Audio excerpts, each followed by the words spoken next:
hindi ginalaw ang 4.5 billion pesos confidential and intelligence funds ng Presidente. Mas malala pa, dinagdagan pa ng BICAM ng 5.4 billion ang budget ng Office of the President nang walang malinaw na kapila. Bakit patatatain pa ang bulsa ng Office of the President ang DOH at DepEd, mga ospital, rural health centers, at elementary at high school at SUCs ay uhaw na uhaw sa sapat na pondo. Ito na nga, Franz Castro, may pasabog na naman. Administrasyong Marcos binalatan. Pero bago ang lahat, maaari kayong mag-subscribe para maging updated sa mga issue at bagong mga balita. Malabong ugnayan na nga ang nagaganap ngayon sa pagitan ni Franz Castro at ng kasalukuyang administrasyon matapos nitong balatan ang budget ng Office of the President. Ang bubulsa at ugnayan sa presidente ni Martin Romualdez isiniwalat na. Narito ang buong detalye. Court manifestation. Congresswoman Franz Castro, you're recognized for your manifestation. You may proceed. Thank you, Mr. Speaker. Ang manifestation po ay regarding doon sa budget at naganap sa BICAM. Mariing kinukundina ng Makabayan Bloc ang inaprobahang Bicameral Conference Committee Report ukol sa pambansang budget para sa 2025 bilang lantarang pag-ulit sa nangyari sa mga nakaraang taon, kapabayaan sa pamamahala ng pondo at political patronage. Binabawasan na nga ang mga kritikal na pondo para sa mga serbisyong panlipunan, pinalaki pa ang mga discretionary funds at pork barrel. Nakakalungkot at nakakalungkot na isipin na sa kabila ng kagyat at matinding pangangailangan ng mga pangkaraniwang Pilipino para sa pagkain at serbisyo, pinili pa yung tinuturing na third chamber na ponduhan ang lump sum at mga item na matagal nang nalantad bilang porky projects at programang pagmamadrino. Ang budget na ito ay insulto sa mamayang Pilipino na nagdurusa sa patuloy na pagtaas ng presyo, mababang sahod at bumabagsak na mga serbisyong pampubliko. Oo nga't na ipalabas sa telebisyon ang deliberasyon ng Bicameral Committee, pero puno naman ito ng kalabuan. Opaque imbis na transparent. Inilayo ang publiko sa mga impormasyon tungkol sa mga particular na mga amendments sa katwiran para sa mga ito at epekto ng mga amyenda sa mga serbisyong panlipunang kagyat nilang kinakailangan at inaasahan. Muli, pinapatunayan ng BICAM na ito isang unaccountable third chamber ng Kongreso na questionabling nagagamit sa poder upang isantabi ang mga prioridad ng mamamayan.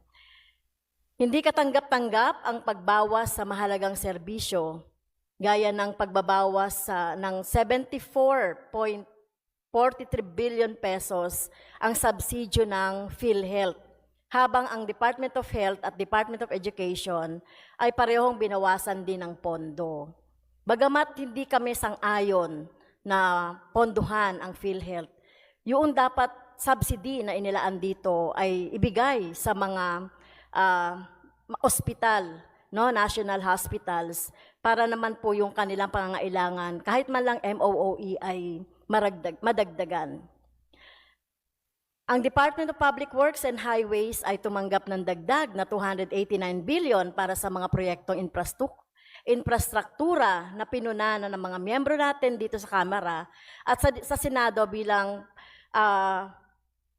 puno ng port. Okay?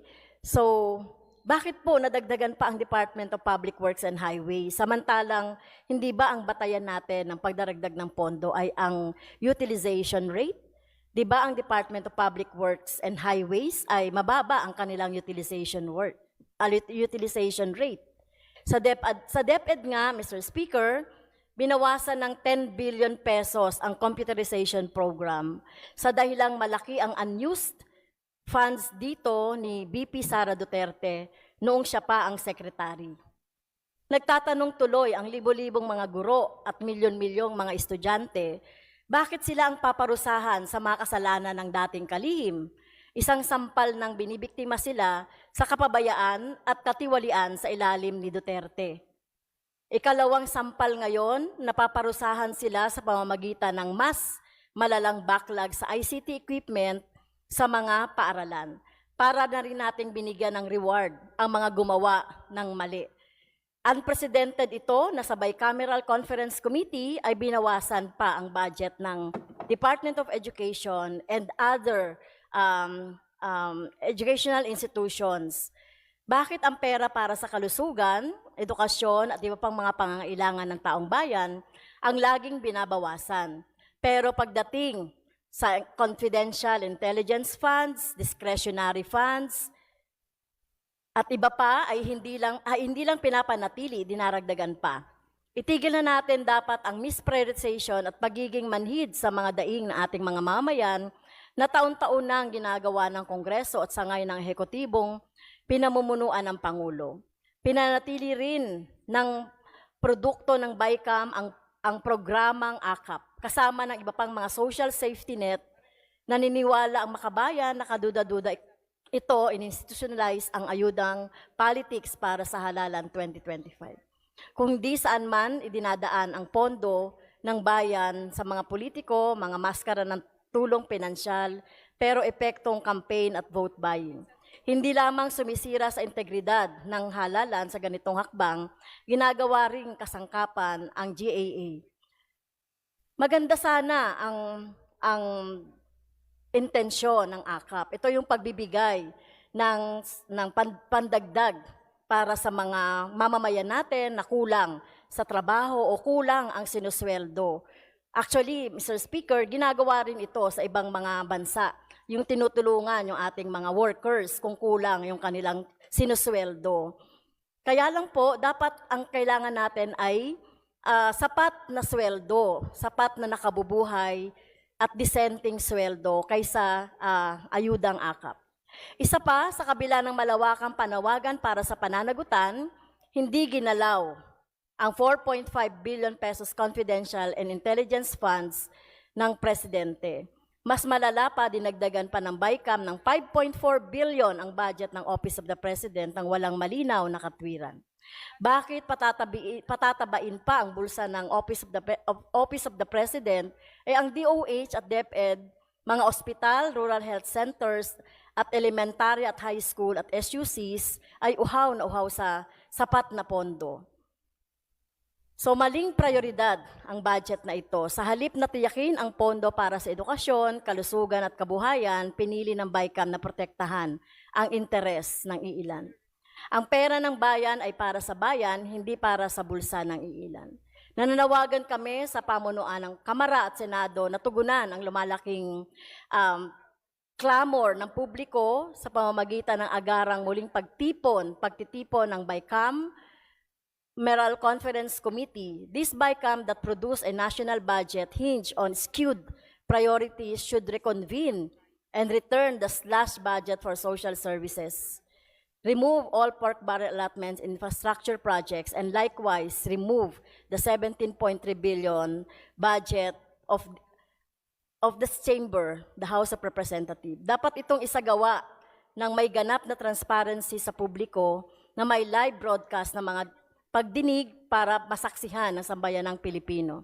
Binibigyan diin namin na hindi natatangi ang muling pagtitipon ng BICAM Conference Committee upang tugunan ang mga kakulangan sa ulat nito. Kung maalala natin, Ginoong Speaker, ang BICAM para sa Magna Carta for Seafarers ay nagkumbin ng 3 beses. Ibig sabihin ay 2 beses nag-reconvene ang BICAM at 2 beses ni-reconsider ang ratifikasyon ng BICAM Committee Report ng parehong kamara. Sa katunayan, nasa Office of the President na ang enrolled bill, binalik lang ng Pangulo upang i-cure ang mga umano'y kapintasan at nang inaprubahan ng bill bago ito nilagda. Bilang panghuli, Ginoong Speaker, muling pinagtitibay namin ang paninindigan ng makabayan na ang tunay na budget ng bayan ay inuuna ang kapakanan ng masang Pilipino. Pangangalagang pangkalusugan, edukasyon, pabahay at disenteng trabaho at disenteng sahod.